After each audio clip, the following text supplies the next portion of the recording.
Внимание! Говорит и показывает Москва.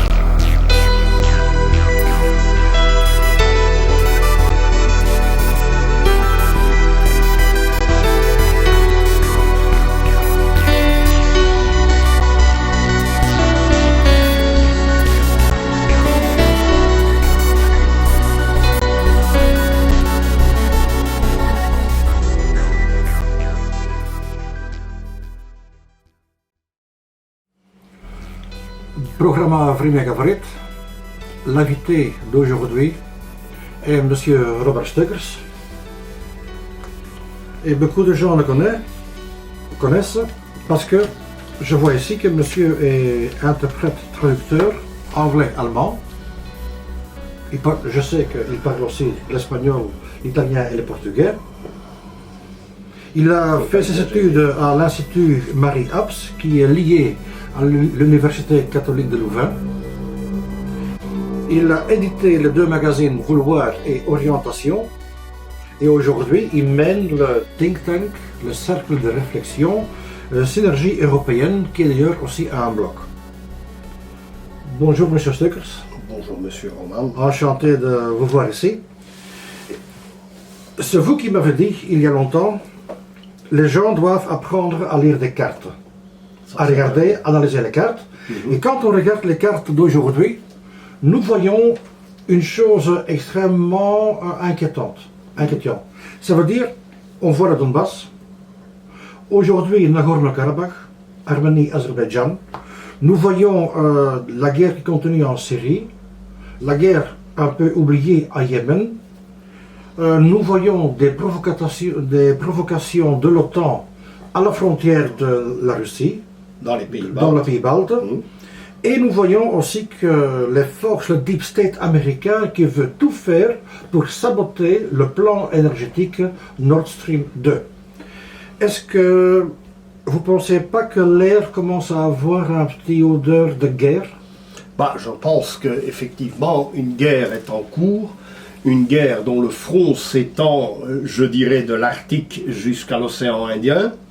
Donc, il s'agit bien sûr de contenir la Russie, mais il s'agit surtout de saboter des voies de communication terrestres et maritimes qui se trouvent entre ces deux points de la géographie, l'Arctique et l'océan Indien.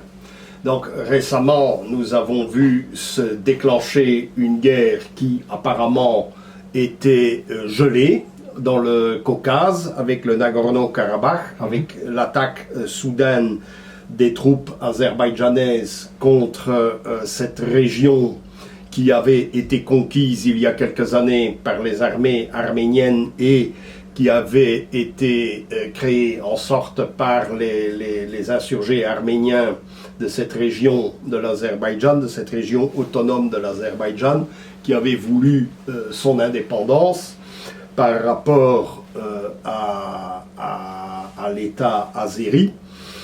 Nous avons vu aussi ces derniers temps les États-Unis chercher à attirer absolument la Géorgie dans le giron de l'OTAN, ce qui est tout à fait nouveau.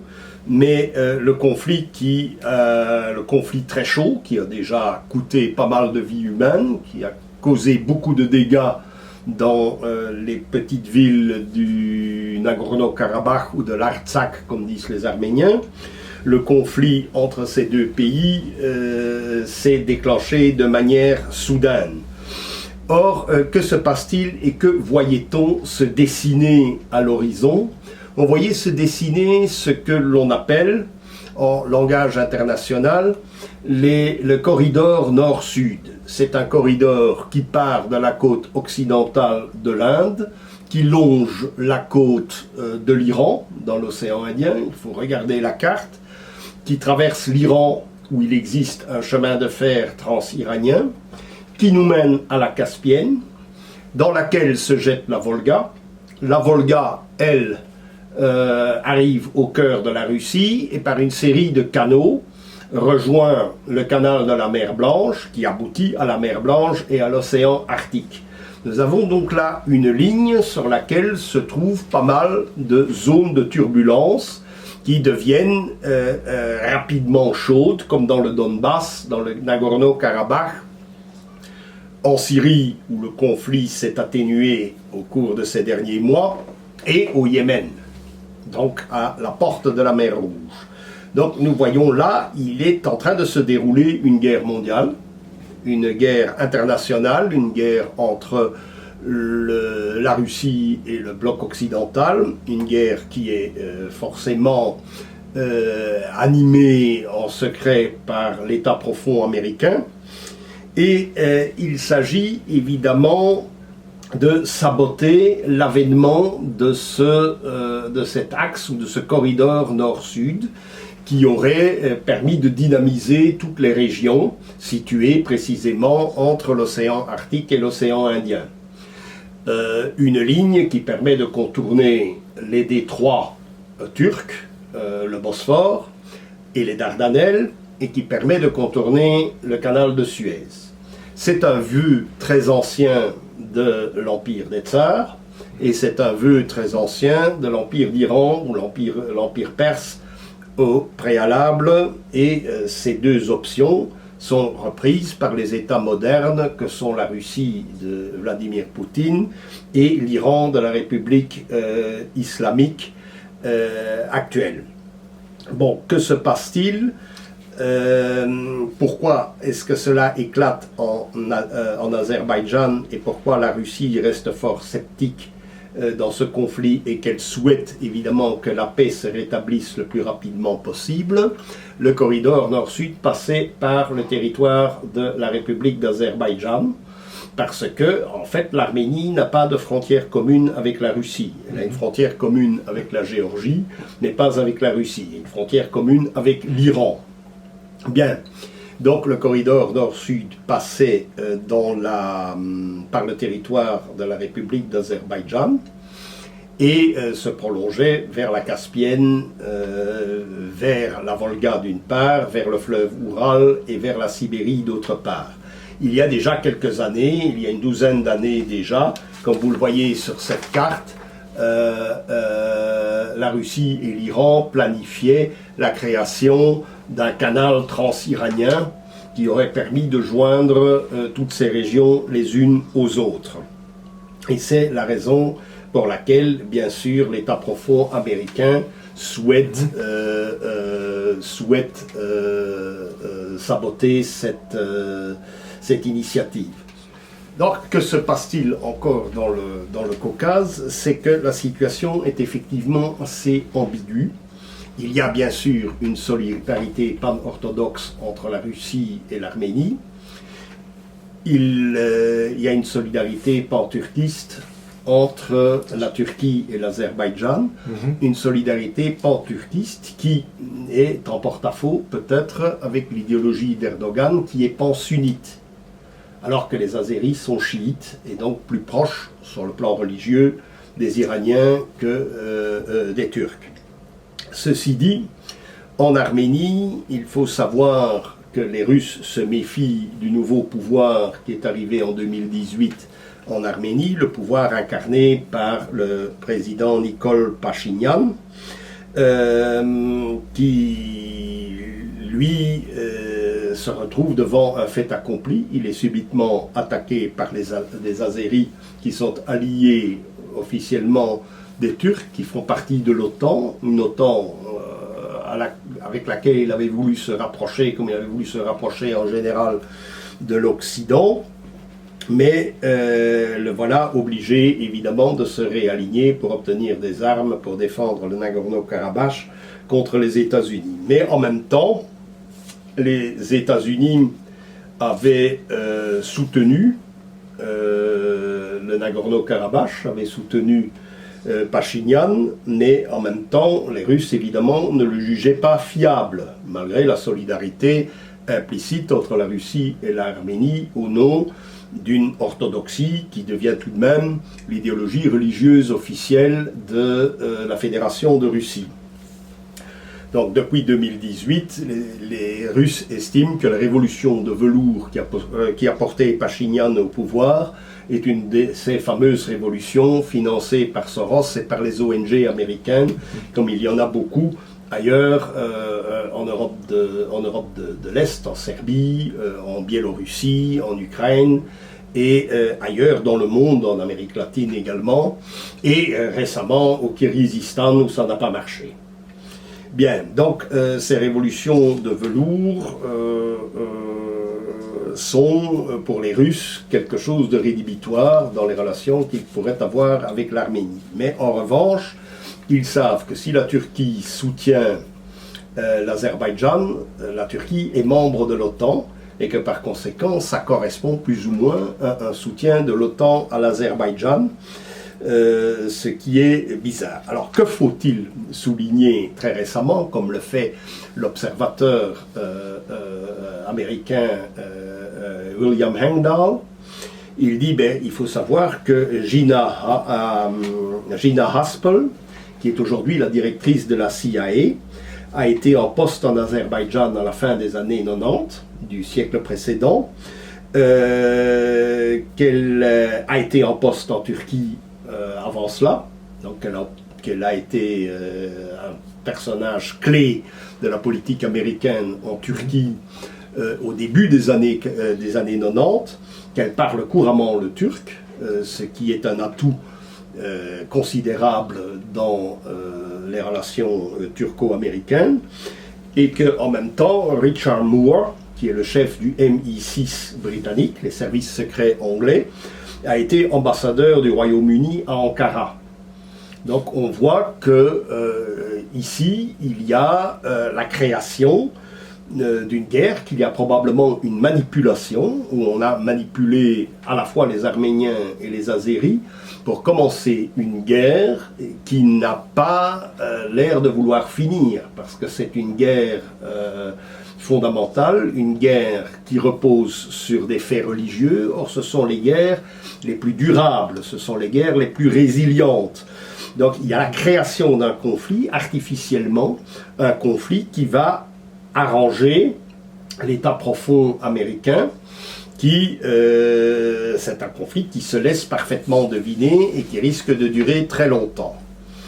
Alors, à cela s'ajoute le rapprochement très récent de la Géorgie avec l'OTAN, où les États-Unis soutiennent la Géorgie pour qu'elle reprenne pied en Abkhazie et en Ossétie du Sud, qui sont deux régions du pays qui ont proclamé leur indépendance à partir de 2008, quand il y a eu une brève guerre russo-géorgienne.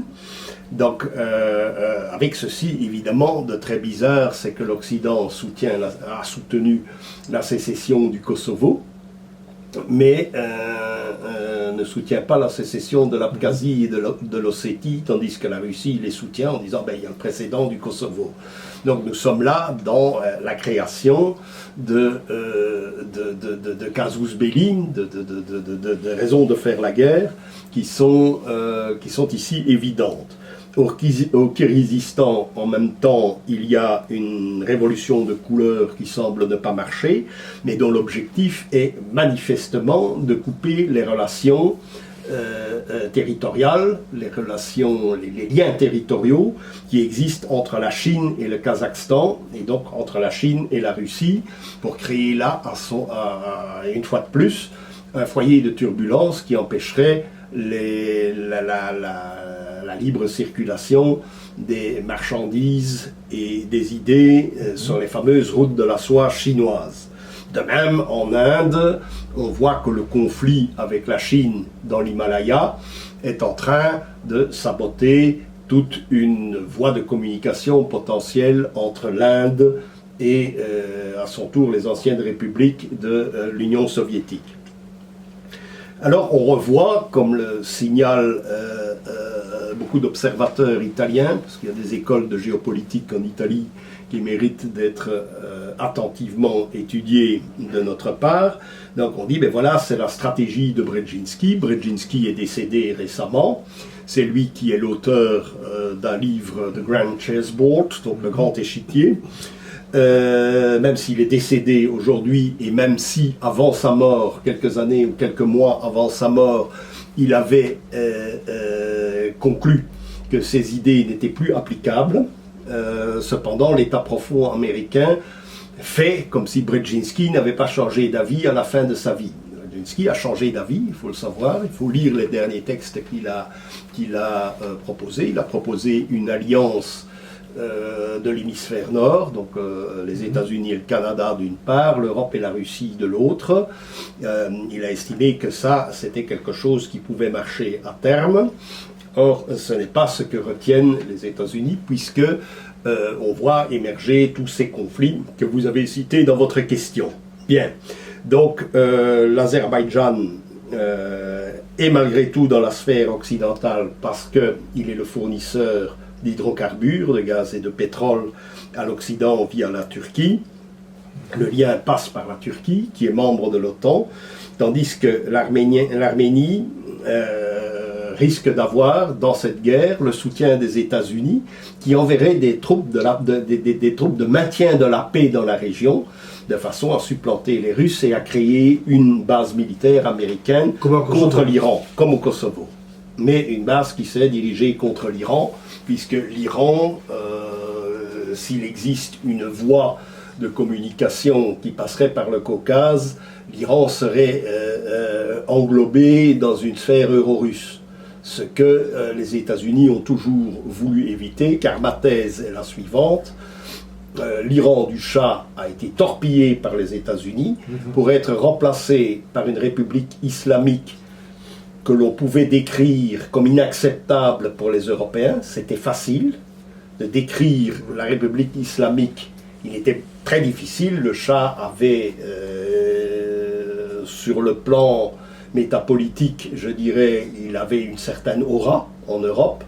Le Shah tombé, la République islamique n'a pas cette aura, mais les idéologies sont une chose, ce sont des choses éphémères, futiles, irréalistes, tandis que le territoire sur lequel reposent les impérialités, qu'elles soient russes ou iraniennes, le territoire existe et il a toujours ses impératifs. Alors il est une chose, en Flandre, on se plaint de devoir faire des transferts vers la Wallonie, mais ces transferts ont augmenté considérablement à partir du moment où l'industrie sidérurgique de Charleroi a cessé d'avoir l'Iran pour client.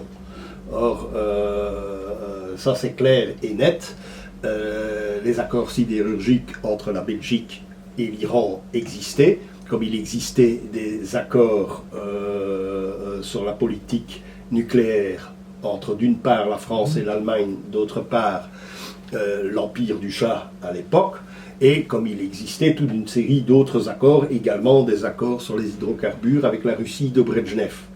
Donc tout ça a été torpillé par les mêmes instances, et on voit que tout ça revient à l'ordre du jour à partir du moment où ce corridor nord-sud semble prendre son envol. Monsieur Steukers, vous avez parlé plusieurs fois déjà de cet axe, comment on dit ça, de cette corridor nord-sud. Oui. Par exemple, un autre corridor nord-sud que je vois, c'est qu'est-ce que les pays de l'Europe de l'Est, certains pays de l'Europe de l'Est veulent faire. Par exemple, il y a une certaine idéologie de certaines forces anti-russes. Ça veut dire qu'il faut réunir la Biélorussie, la Pologne, l'Ukraine et l'Intermarium contre la Russie. C'est aussi un axe nord-sud. Pourquoi est-ce que votre axe nord-sud est si intéressant? Non, évidemment, l'Intermarium, c'est utiliser tout ce que Lord Curzon, après la Première Guerre mondiale, et au moment de la révolution bolchevique, a voulu créer un espace pour séparer l'Allemagne de la nouvelle Union soviétique. Donc séparer l'Allemagne du territoire qui fut celui de la Russie, qui reste celui de la Russie. Donc en fait, ils veulent animer l'espace de la Zwischen-Europa, comme disaient les Allemands, à cette époque de l'Europe d'entre-deux, entre l'Allemagne et la Russie. Il y avait déjà des plans chez les exilés polonais et tchèques en Angleterre pendant la Seconde Guerre mondiale, que Staline avait dit je ne participe plus à la guerre si ces gens continuent à déterminer ou à vouloir déterminer la politique du Royaume-Uni et des États-Unis à l'égard de cette partie-là de l'Europe. Donc ça s'est soldé par l'élimination du général Sikorski, commandant en chef des troupes polonaises au service de la Grande-Bretagne. Mais ça c'est une chose, l'intermarium, mais justement pour contrer l'intermarium, la Russie a décidé d'exploiter l'axe de la Volga qui est la Russie en tant que fleuve, comme le Danube est l'axe central de l'ancien empire austro-hongrois, et comme la Seine et la Loire sont les axes fluviaux qui ont déterminé la formation territoriale de la France au temps des rois. Bien, donc ça c'est une chose. Il s'agit aussi de cet axe nord-sud qui va contourner l'intermarium. Mais qu'est-ce que cet axe nord-sud? A-t-il déjà existé? Ça c'est la question qu'il faut poser. Oui, il a déjà existé, et c'est comme cela que le camp occidentalo-soviétique a gagné la Seconde Guerre mondiale. Il faut savoir que la ligne qui part de l'Arctique, où arrivaient les navires américains et britanniques, les Liberty Ships, comme disaient les Américains, ils arrivaient à Mourmansk et à Arkhangelsk pour fournir toutes sortes de matériel à l'armée soviétique qui contenait les Allemands à ce moment-là. Les Allemands et les Finlandais dans cette région-là. Bien, donc elle a été maintenue intacte pendant tout le conflit, ce qui a permis d'alimenter le front russe, malgré la contre-attaque allemande qui était la contre-attaque des sous-marins dans l'Atlantique Nord, pendant tout le conflit. Mais il y en a un autre. Comment les Alliés ont réussi, les Alliés anglo-saxons ont réussi à maîtriser et à contenir l'Allemagne qui n'avait absolument, du moins dans sa direction à l'époque, n'avait aucune notion de ce qui se passait en dehors de l'Europe, ni même en Méditerranée. Mussolini s'en est d'ailleurs plein dans ses mémoires. Mais que se passe-t-il et comment gagne-t-il la guerre? Par des fronts périphériques. Les Anglais gagnent la guerre par des fronts périphériques dont on ne parle curieusement jamais ou très peu dans la littérature ou dans la grande littérature de vulgarisation sur la Seconde Guerre mondiale. On parle beaucoup, bien entendu, du front russe, on parle de la campagne de France en 1940, mais on ne parle pas de fronts périphériques qui ont tout décidé. Le premier de ces fronts périphériques, c'est la conquête par les armées sud-africaines au service de l'Empire britannique, la conquête de Madagascar, qui permettait la maîtrise des côtes africaines de l'océan Indien.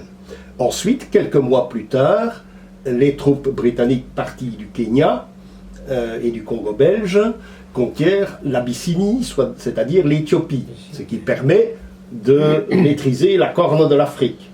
Quelques mois plus tard, c'est au tour du Liban et de la Syrie qui sont sous la domination de la France de Vichy. Oui, il y a une guerre entre, d'une part, les troupes gaullistes au service de l'Angleterre et les Anglais, et d'autre part, les troupes françaises de Vichy. Donc la Syrie et le Liban sont conquis. Après, quelques semaines après, c'est le tour de l'Irak, où en Irak, il y avait eu un putsch anti-anglais mené par un ministre qui s'appelait Rachid Ali. Donc les Anglais, par une task force qui part de Palestine et qui mobilise tout, y compris les autobus de Tel Aviv, les Anglais parviennent avec cette task force à ramener l'Irak dans le giron de l'Empire britannique, et quelques semaines après, que se passe-t-il? C'est la violation de la neutralité iranienne tant par les soviétiques, puisque entre-temps l'opération Barbarossa a eu lieu, et par les troupes britanniques, avec un seul affrontement à Kermanshah, une ville au centre de l'Iran, où les blindés iraniens se sont opposés aux blindés britanniques, mais n'ont pas eu le dessus. Les Britanniques, par des troupes indiennes et pakistanaises, ont conquis l'Iran et le pétrole iranien. Les Américains ont parachevé le chemin de fer transiranien que les Allemands avaient commencé à construire avec les Suisses et les Scandinaves au cours des années 30. Donc le chemin de fer transiranien est parachevé. Le Shah part en exil, il souffre d'un cancer, on ne le soigne pas, et il meurt en Afrique du Sud ou dans les Seychelles, les sources varient. Et voilà que, à partir de ce moment-là, le matériel américain ou le matériel britannique qui est fabriqué aux Indes, par exemple, transite par l'océan Indien, le golfe d'Oman, le chemin de fer transiranien, la Caspienne, la Volga et le système des canaux russes créés par les plans quinquennaux de Staline pendant les années 30, des réalisations, sont des grands travaux, des réalisations extraordinaires qui ont eu lieu grâce à ces plans quinquennaux, l'alimentation par le nord, par la mer Blanche et par le sud, par l'océan Indien et le chemin de fer transiranien, n'a jamais été interrompu, ce qui a permis aux armées soviétiques, évidemment, de réaliser l'opération Bagration, la bataille de Kursk, appelée la bataille de Kursk dans la littérature allemande et occidentale, et de se retrouver à Berlin. Et donc, si Stalingrad, évidemment, c'est là que la bataille a été cruciale. Si Stalingrad tombait, la Volga tombait, et l'axe était coupé. Mais ça ne s'est pas passé.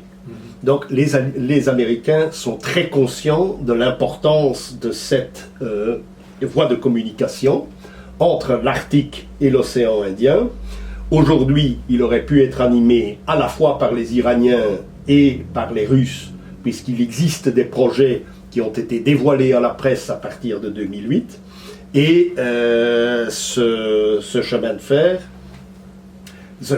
iranien va être doublé par un canal. Donc les Iraniens projettent un canal, le coût sera énorme parce que c'est un canal de 1500 km qui est très long. Il y a 2 canaux qui sont possibles, mais l'un se trouve à l'ouest de l'Iran, parce qu'il faut éviter les montagnes, bien entendu. Pour le chemin de fer, ça a été très dur à construire ce chemin de fer parce qu'il traverse les montagnes. À l'ouest, il peut passer, mais il est trop près de l'Irak, et alors pour y accéder, il faut passer par le détroit d'Ormuz, ce qui est un point d'étranglement. Et le point d'étranglement, en géopolitique, il faut faire très attention, parce que si on ne domine pas un point d'étranglement, on risque d'être étranglé à cet endroit-là précisément. Donc, le projet de canal qui se trouve à l'est de l'Iran est peut-être plus long, mais il ne faut pas passer par le détroit d'Ormuz. On peut directement aller de l'Inde à un port qui serait construit ou qui serait agrandi sur la côte du détroit d'Oman et qui parviendrait à la Caspienne ou au Kazakhstan, ce qui permettrait aussi de relier l'Iran et l'énergie iranienne à la région de Magnitogorsk.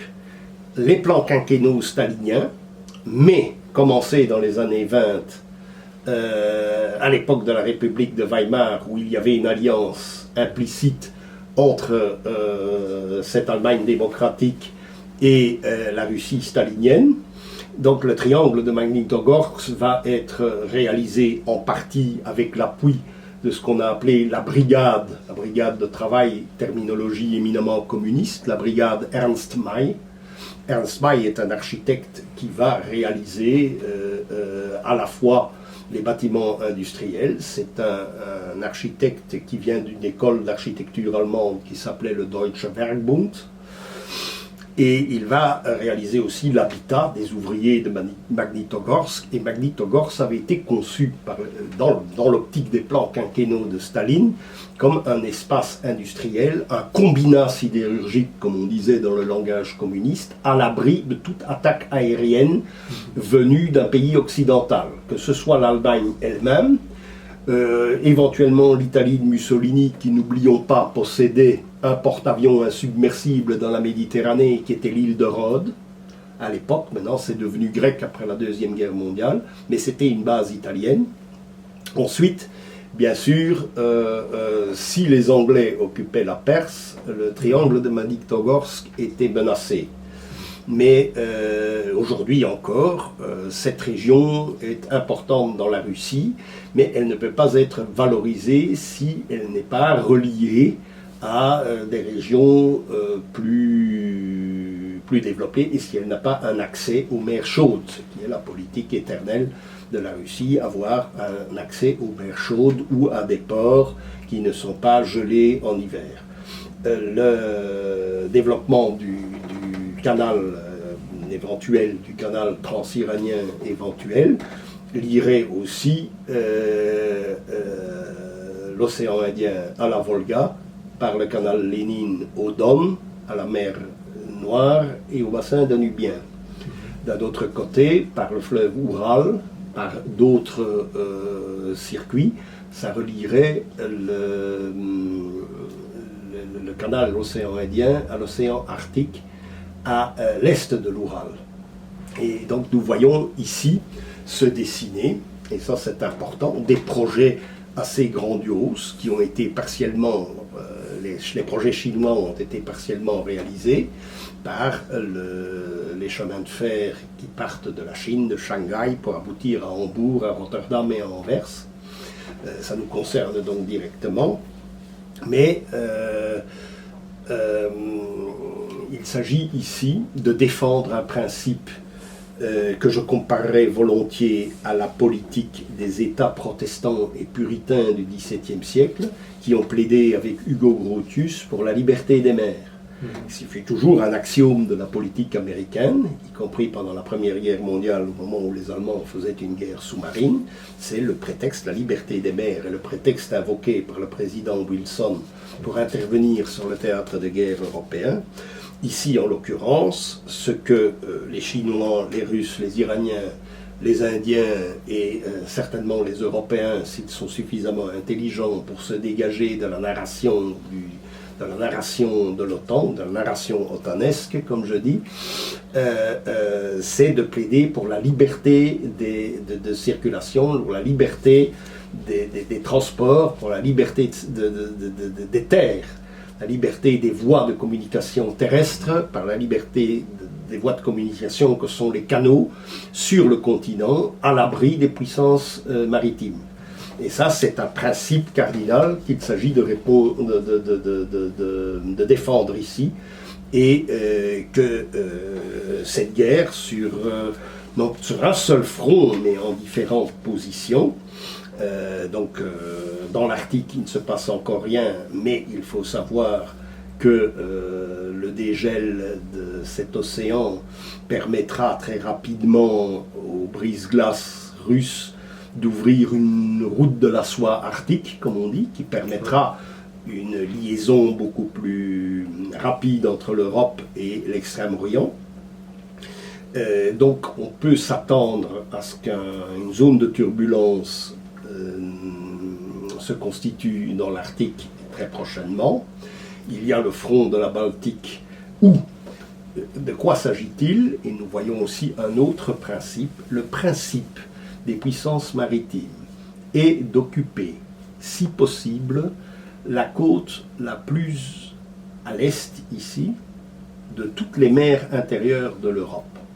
C'est-à-dire d'arracher à la puissance continentale majeure, aujourd'hui c'est la Russie, d'arracher les côtes les plus orientales, donc d'occuper les pays baltes, c'est ce que vous avez souligné. Il y a des manœuvres permanentes depuis plusieurs années dans les pays baltes.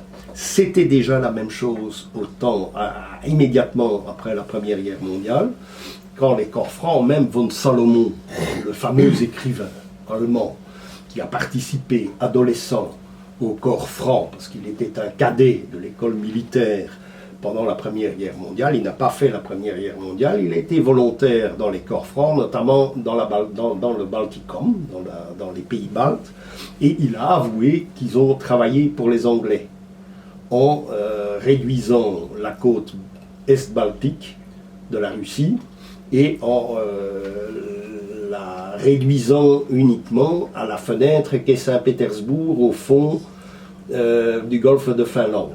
C'est qui est une fenêtre très étroite, qui est facilement contrôlable. Même chose, tout le soutien indirect des Anglais au mouvement sioniste fait que la côte orientale de la Méditerranée est occupée par l'État d'Israël, qui est évidemment un porte-avions ou une base opérationnelle pour les Anglais et les Américains. Donc les Anglais d'abord, pour les Américains ensuite.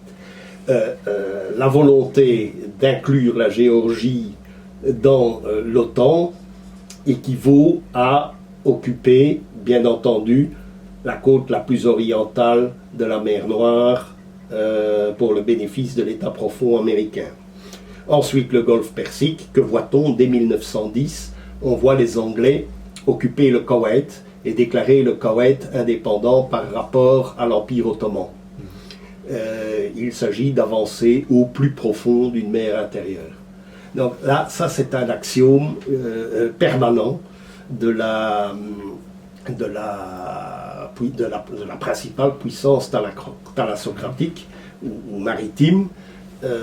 C'est un axiome qui reste permanent et qui est à l'œuvre aujourd'hui, du moins en Géorgie, en Syrie, puisque la Syrie est contiguë de l'État d'Israël, et la première guerre d'Irak, c'est une guerre pour récupérer le contrôle sur le Koweït. Donc voilà, ça ce sont... il faut savoir évidemment ici deux choses, c'est que les règles de la géopolitique, quelle que soit l'idéologie politique ou religieuse qui gouverne un pays, les règles de la géopolitique sont toujours les mêmes, et que deuxièmement, la nécessité politique aujourd'hui de toutes les puissances continentales, c'est de réclamer la liberté de circulation, la liberté de transport sur les continents, que ces transports soient ferroviaires, que ce soit des gazoducs, des oléoducs ou que ce soit des canaux. Quand je regarde à cet axe nord-sud, quand on regarde aussi, quand on lit les livres d'histoire, il y a peut-être, est-ce que je me trompe quand je dis que nos ancêtres, les soi-disant vikings varègues, ils ont déjà essayé de construire cet axe. Ils sont venus au nord, ils ont descendu par la Volga, par plein de canaux, par moment à pied, ils sont venus jusqu'à Kiev, et de Kiev jusqu'en dessous. Oui, ça ce n'est pas. D'ailleurs, on subodore maintenant, dans les dernières recherches archéologiques, que ce transit du nord vers le sud, du moins vers la mer Noire, se déroulait déjà à la protohistoire. Donc, dans une période qui précède 1200 avant Jésus-Christ, c'est la période dite des grandes catastrophes. Donc, il y a des grandes catastrophes qui surviennent dans tout le Levant et le Moyen-Orient. L'Empire hittite s'effondre, par exemple, la civilisation mycénienne s'effondre également, il y a des troubles en Égypte, et il y a des migrations qui partent par les fleuves, non seulement le Dniepr, qui est le principal, mais aussi on voit le Danube, des tribus centre-européennes descendent le Danube, parce qu'en Europe aussi il y a des bouleversements climatiques qui font que l'optimum de la civilisation du bronze nordique n'existe plus. On va aussi descendre le Rhône. Le Rhône est un axe important qui part du nord de l'Europe et aboutit au bassin occidental de la Méditerranée. Donc cette époque voit déjà une sorte de transhumance des peuples vers la Méditerranée et vers la mer Noire. Donc aussi, quand les Goths quittent, on ne sait pas exactement vers quelle date, quittent la la Scandinavie, qui est leur patrie initiale. Ils vont remonter la Vistule, le Pripet, et puis le Dnieper ou le Dniester jusqu'à la mer Noire. Et il se crée un espace gothique qui va être bouleversé par les Huns. Les Huns vont le ravager et les Goths vont rentrer dans l'Empire romain, ce qui va faire s'effondrer l'Empire romain. Donc on voit que cet axe existait, et potentiellement il existait comme alternative à l'Empire romain, sur une civilisation que je qualifierais de mixte, qui est à la fois germanique et sarmate. Et ça, c'est le fait gothique qui est certes étudié en Allemagne et en Scandinavie, mais surtout en Espagne, puisqu'à la suite de leur pérégrination, les Goths vont se retrouver en Espagne, où ils vont laisser des traces assez importantes dans l'organisation de la péninsule ibérique jusqu'à l'invasion des Maures, et que certains principes vont animer les tribus hispaniques résiduaires dans le nord de l'Europe pour procéder à la Reconquista. Ça, c'est une chose, donc on le voit chez les Goths, et on le verra ensuite chez les Varègues. Les Varègues qui ont un habitat initial qui correspond à celui des Visigoths, des Goths et des Visigoths. Les Varègues vont reprendre à leur compte ces axes fluviaux, les axes varègues, comme on dit, et vont aboutir à la mer Noire, vont aussi utiliser la Volga, parce qu'ils feront du commerce avec les comptoirs dits bolgares sur la Volga à proximité de l'Oural, c'est assez important, et de la Volga commerceront avec la Perse. Donc ça, les deux axes actuels, celui de la Volga et celui du Dnieper, sont les axes principaux utilisés par les Varègues, donc par les Varègues de Suède. C'est la raison pour laquelle les Rourikides, donc la famille régnante d'origine varègue, qui régnera sur la Russie de Novgorod d'abord, aura une orientation byzantine et non pas romane. Ce qui explique la conversion à l'orthodoxie plutôt qu'au catholicisme romain, alors qu'à l'époque, il n'y a pas encore de schisme. Le schisme viendra plus tard, mais le schisme existe de facto. En fait, il y a deux christianismes, deux chrétientés qui sont séparés, comme était séparé d'ailleurs l'Empire romain au moment où on parlait d'un Empire romain d'Occident et un Empire romain d'Orient, l'Empire romain d'Occident utilisant le latin, l'Empire romain d'Orient utilisant le grec. Et c'est là la césure, et la césure se fait le long des fleuves, c'est-à-dire dans l'ex-Yougoslavie, ou on pourrait dire la Serbie-Croatie actuelle, Serbie-Bosnie-Croatie actuelle, l'axe et la frontière entre l'orthodoxie et le catholicisme romain recoupe exactement la frontière qui divisait l'Empire romain d'Orient de l'Empire romain d'Occident.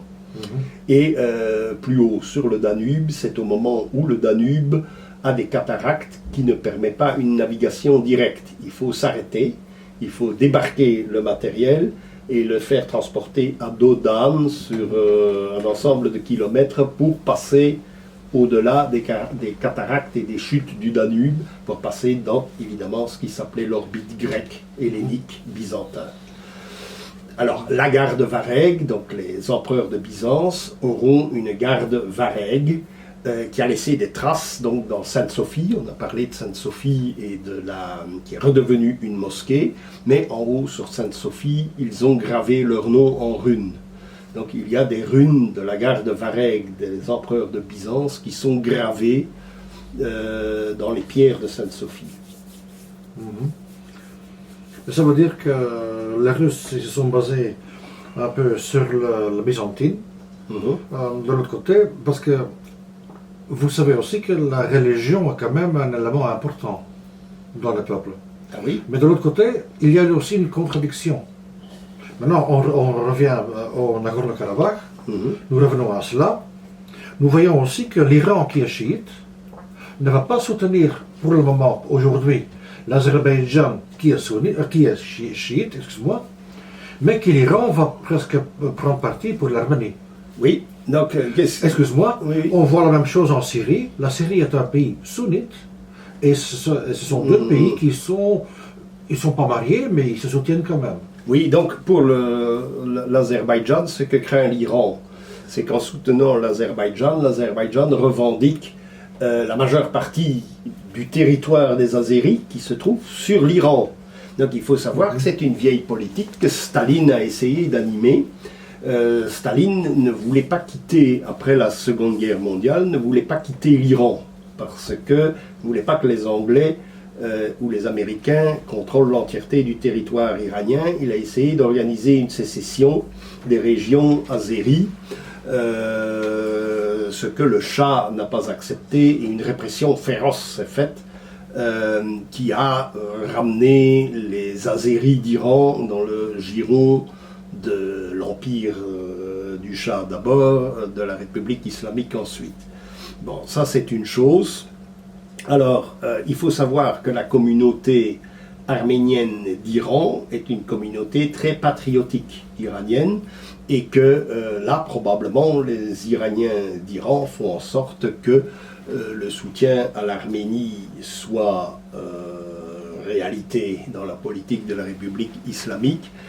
Et d'un autre côté, les Iraniens ne souhaitent pas non plus que le Nagorno-Karabakh et que les zones de l'Azerbaïdjan qui sont occupées par l'armée arménienne, il ne faut pas oublier non plus qu'à l'ouest de l'Arménie, il y a encore le Nakhitchevan qui est une province azérie, et que les Iraniens ne souhaitent pas qu'il y ait un axe pan-turc qui passe de la Turquie à l'Azerbaïdjan et de l'Azerbaïdjan au Turkménistan.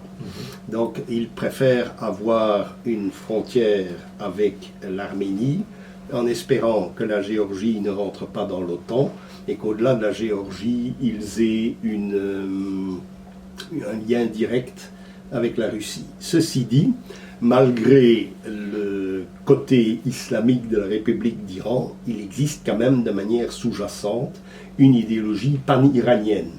Or, l'arménien, la langue arménienne, est quand même proche du farsi, la langue des Perses, et ce n'est pas une langue turque, et que les Ossètes sont considérés comme un peuple iranien. Donc là, il y a peut-être une carte qui mériterait d'être étudiée, je ne sais pas, il faudrait demander à des spécialistes de l'Iran comme Bernard Ourcade en France, ou Flichy de la Neuville, Thomas Flichy de la Neuville, qui vient de sortir d'ailleurs plusieurs livres sur l'Iran qui sont extrêmement intéressants. Il faudrait voir évidemment qu'est-ce qui justifie cette politique iranienne. Je dois quand même relire ces classiques pour pouvoir vous répondre plus précisément. Les Alaouites sont en fait une branche de l'islam qui en partie ont été les auxiliaires des croisés européens pendant les guerres de religion, ce qui explique pourquoi les sunnites leur en veulent particulièrement. Ils sont restés officiellement musulmans, ils ne se sont pas convertis, mais ils avaient un attrait pour la civilisation européenne occidentale et pour le chiisme. Donc l'histoire de la Syrie, sur l'histoire religieuse de la Syrie, est en ce sens extrêmement intéressante. On a vu lors des événements qui ont secoué la Syrie qu'il n'y avait pas seulement des chiites et des sunnites, mais qu'il y avait des druzes, qu'il y avait des alaouites, qu'il y avait aussi une secte majoritairement kurde, mais qui était les yézidis, qui est une religion particulière qui est plus ou moins zoroastrienne, et qu'il y avait énormément, bien sûr, qu'il y avait 9 églises chrétiennes d'Orient, à la fois des orthodoxes et des gens de rite orthodoxe, mais qui se mettaient sous la protection de Rome. Donc, y compris même en Irak, il y a eu des Chaldéens, il y a eu il y a 9 églises d'Orient, Égypte comprise, donc avec les Coptes. Donc là, c'est une histoire extrêmement compliquée, qu'un ancien ambassadeur britannique en Syrie a écrit un livre et il a interrogé toutes ces populations qui ont une religion tout à fait particulière, qui peut être teintée d'islamisme ou de christianisme ou de zoroastrisme comme les yézidis. Il a écrit un ouvrage assez intéressant sur ce sujet qui mérite d'être lu. Et donc la carte religieuse du Levant et du Moyen-Orient est extrêmement complexe. Et effectivement, cela joue un rôle. Et cela joue un rôle parce que la logique de ces pays n'est pas étatique, la logique est communautaire et clanique. Donc ce sont des clans, des grandes familles ou des tribus qui vont déterminer la politique. Et ces familles ou ces tribus restent fidèles à un héritage religieux, ou bien s'alignent sur la majorité sunnite. Et cette majorité sunnite est aussi divisée en clans différents, comme on l'a vu, parce qu'il y a des sunnites qui soutiennent évidemment le pouvoir bassiste du clan El Assad, et comme il y a des sunnites qui vont devenir des djihadistes ou soi-disant des combattants démocratiques soutenus par les ONG américaines. Donc on a vu toutes sortes d'options qui ont animé la tragédie syrienne au cours de ces 9 dernières années, parce que la destruction de la Syrie, ça fait 9 ans maintenant qu'elle est à l'œuvre. Ouais. Et pour en finir, encore une question, j'espère que vous voyez ce que je veux dire ici. Dans le temps, on avait 2 blocs. On avait le bloc de l'OTAN et le bloc, on appelle ça en français aussi le Warsaw Pact, le pacte de Varsovie. Et quand on voit maintenant, dans le pacte de Varsovie, il y a 2 pays qui sont en guerre. Bien sûr, parce que dans le temps, l'Arménie et l'Azerbaïdjan ont fait partie de l'Union soviétique, ils sont devenus 2 pays à part, mais quand même, ce sont des alliés. Ça veut dire, il y a 20 ans, non, il y a 30 ans, les soldats arméniens et les soldats azerbaïdjanais, ils étaient du même côté du front au temps de la guerre froide. Qu'est-ce qu'on voit ici? Que 2 pays de l'OTAN, la Grèce et la Turquie, sont en potentiel presque un conflit. Ils sont presque en guerre. Que même Macron, ça veut dire que aujourd'hui, on constate que, à contraire du passé, il y a 30 ans, il y a 50 ans, ça veut dire, même quand 2 pays sont membres du même bloc ou du même ancien bloc militaire, ça ne donne aucune garantie qu'ils ne vont pas avoir de guerre. Ah non, ça ne donne aucune garantie. Évidemment, la Grèce et la Turquie, c'est un conflit extrêmement ancien qui remonte au conflit entre les tribus turques, entre les Seldjoukides d'une part, l'Empire ottoman ensuite et l'Empire byzantin. Donc c'est à ça que cela revient. Mais d'où vient le conflit actuel avec la Turquie? Ça vient du fait que la Turquie est un vaincu de la Première Guerre mondiale. Donc, si les Allemands ont eu Versailles qu'ils n'ont pas accepté, ce qui a donné l'hitlérisme après, les Turcs ont eu le traité de Sèvres, qui divisait la Turquie actuelle en plusieurs zones d'influence. Un gros morceau allait à la Grèce, une zone d'influence italienne était taillée dans le sud, autour du port d'Antalya, qui est le paradis des touristes aujourd'hui. Et la France avait une énorme zone d'influence, notamment à l'est, dans le Kurdistan. Ou alors, paradoxe, dans la Syrie, sous mandat français, on donnait l'autonomie linguistique aux Kurdes qu'on n'accordait pas aux Bretons et aux Alsaciens. C'est assez comique à observer. Il y avait un statut que les Bretons et les Alsaciens enviaient, mais ce statut était uniquement accordé aux Kurdes, dans la Syrie mandataire, comme on disait. Bien, donc la Turquie, avec Atatürk, parvient, avec son armée nationaliste, qui a signé un pacte avec l'Union soviétique d'ailleurs, pour la protection de ses arrières, reconquiert ce qui est le territoire actuel de la Turquie. Et là, en 1923, les Alliés qui ont imposé le traité de Sèvres à la Turquie, le traité de Versailles à l'Allemagne et le traité du Trianon à la Hongrie, etc., sont obligés de composer. Il y a un nouveau traité qui se signe à Lausanne en 1923, qui garantit les nouvelles frontières de la Turquie, que la Turquie s'est conquise elle-même contre les Grecs et contre les Arméniens. L'Union soviétique cède une partie du territoire à la Turquie, le territoire de l'Arménie, et la Turquie de Kemal Atatürk promet de s'européaniser, ne se revendique plus des Seljoucides ou des tribus turques, comme les panturquistes, mais se dit, ben voilà, nous sommes l'héritier de l'empire hittite qui est indo-européen.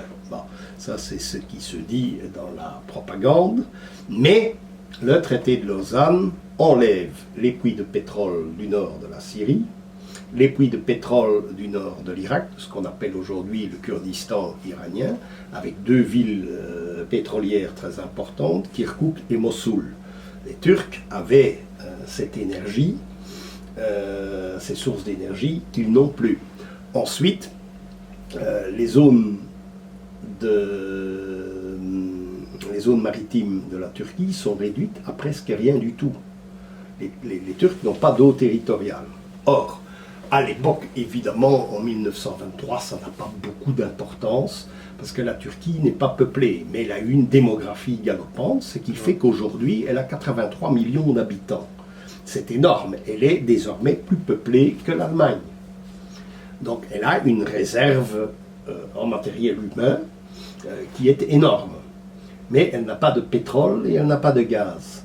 Donc Erdogan, qui est arrivé au pouvoir en boostant, comme on dit, la petite industrie turque, donc les sacs en plastique par exemple que vous recevez chez Deleuze, c'est une grande entreprise turque qui a été installée dans l'est du pays pour pouvoir développer cette partie de la Turquie. Il y a des transports, il y a toute une série d'industries, d'initiatives turques qui sont très valables sur le plan économique, mais l'énergie coûte très cher. D'où l'intervention en Syrie pour essayer de récupérer de puits de pétrole syriens, d'où l'intervention de l'armée turque dans le Kurdistan iranien pour avoir une part du gâteau de Mossoul et de Kirkouk, d'où la volonté de prospecter des zones potentiellement riches en gaz dans la Méditerranée occidentale et de la prolonger jusqu'en Libye, au détriment de Total, d'où la colère de Macron, au détriment de Total, puisque la Libye a été une province ottomane avant la Première Guerre mondiale, mais qui a été conquise par l'Italie. Donc les Italiens ont eu le pétrole libyen, et puis la Libye est devenue indépendante, Kadhafi l'a exploité, Total a voulu l'exploiter, donc on a liquidé Kadhafi. Et puis alors il y a une guerre civile, la Libye est un État totalement détruit, ce qui est une tragédie pour l'Afrique d'ailleurs, il faut le savoir.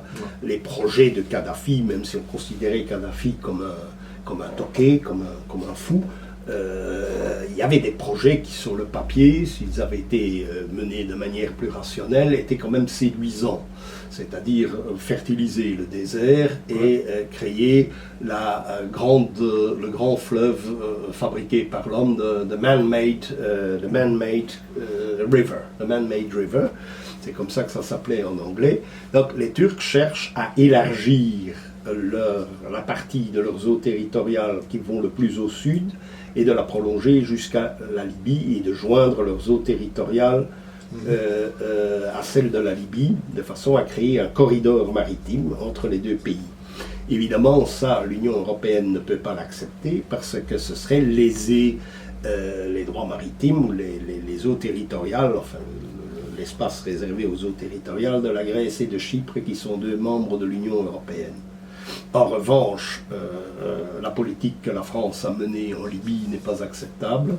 Il aurait mieux valu laisser le statu quo en Libye. Ça, tout le monde est d'accord pour dire ça. Donc, le problème de la Turquie, c'est sa démographie galopante, la fragilité de son industrie qui explique pourquoi il y a chez Erdogan la volonté de se maintenir au pouvoir, mais pour se maintenir au pouvoir, il doit toujours promouvoir l'industrie, la classe moyenne turque qui votait pour lui. S'il ne peut pas le faire, il risque de perdre les élections et d'être évincé du pouvoir avec un autre risque. Il a quand même liquidé l'armée dans ce qu'elle avait de kémaliste, dans ce qu'elle avait de non-islamique, et ces gens ont un œuf appelé avec lui, et que si ces gens reviennent au pouvoir, je ne donne pas cher de sa peau. Ça, c'est un fait certain. Et il est obligé d'aller de l'avant. Alors, ce qu'il n'a pas fait, il faut savoir qu'au début de sa carrière, à partir de 2003, 2004, 2005, vers ces années-là, il avait un ministre des Affaires étrangères qui était un professeur de géopolitique, qui s'appelait Davutoglu. Et Davutoglu se faisait nommer en turc Hoxha, le professeur. Il y avait d'ailleurs un livre très intéressant que des Turcs m'ont montré. Évidemment, je n'ai pas pu le lire, mais il paraît qu'il était en anglais, je le cherche. Donc Davutoglu avait très intelligemment dit il faut faire une politique diplomatique et il faut que tous les voisins de la Turquie soient des partenaires et des amis. Zéro ennemi à nos frontières. C'était ou zéro conflit à nos frontières, c'était le slogan de Davutoglu. Davutoglu a été évincé par Erdogan, et Erdogan se retrouve maintenant avec tous ses voisins comme ennemis, à part la Bulgarie qui ne dit rien jusqu'à présent, mais la Grèce, la Syrie, l'Irak, l'Arménie sont désormais des adversaires de la Turquie avec des zones conflictuelles tout à fait... Imaginons, c'est très clair. Imaginons maintenant mais n'espérons pas, qu'il y a un conflit entre la marine grecque et la marine turque. Ils commencent à se tirer dessus. Parce que l'un ou l'autre capitaine turc en a marre et il tire sur les Grecs, par exemple. Eh bien, les autres vont riposter, alors, mais moi je crois que les Américains vont arrêter le jeu. Comme d'ailleurs en Azerbaïdjan, l'intervention de la Turquie, parce que sous la pression de l'Iran et de la Russie, ils se disent je ne peux plus avancer. En Syrie, c'est pas un échec, c'est pas un résultat mirobolant, et en Libye non plus. Et le navire prospecteur a dû quitter les eaux territoriales grecques. Bon, il va y revenir, ça c'est certain. Il est évident que d'un point de vue européen, il faut calmer le jeu. Ça c'est un fait. Il ne faut pas abandonner la Grèce et Chypre, mais il faut trouver une solution pour que la Turquie s'alimente en énergie. Sinon, le conflit, on ne peut pas, comme on l'avait fait avec le traité de Versailles et avec l'Allemagne, on ne peut pas, ou avec il y a eu des tas d'autres exemples dans l'histoire, on ne peut pas assécher un pays. Je pense aussi au Japon, avec qui les Américains, à qui les Américains ont enlevé toutes les ressources, ont essayé de torpiller toutes les ressources en pétrole, ce qui a déclenché Pearl Harbor. Donc il faut éviter, on ne peut pas laisser un pays de 83 millions d'habitants sans une solution pour son énergie, puisque cette énergie va servir à développer une industrie sur place qui va aussi limiter le problème de l'émigration qui pose un problème partout où elle s'installe, et il n'y a plus de place en Europe. Donc il n'est plus possible à un immigré en Europe de faire une carrière puisque l'Europe est en récession. Ça, il faut l'avouer. Il faut oser l'avouer. Nous n'avons pas dans nos pays ne sont pas des exemples de bonne gestion, ce ne sont pas des exemples de bonne gouvernance. C'est vrai, il y a pas mal de Turcs qui retournent au pays maintenant. Il y a eu des Turcs qui sont retournés au pays. Le jeune Turc, parce qu'ils voient qu'il n'y a pas d'avenir ici. Non. Et là-bas, il y a un avenir. Il y a un avenir à condition qu'il y ait de l'énergie. Ouais. Mais oui, nous pouvons encore parler des heures. Ah oui. Mais je pense que c'est pour la prochaine le moment fois de terminer cette interview.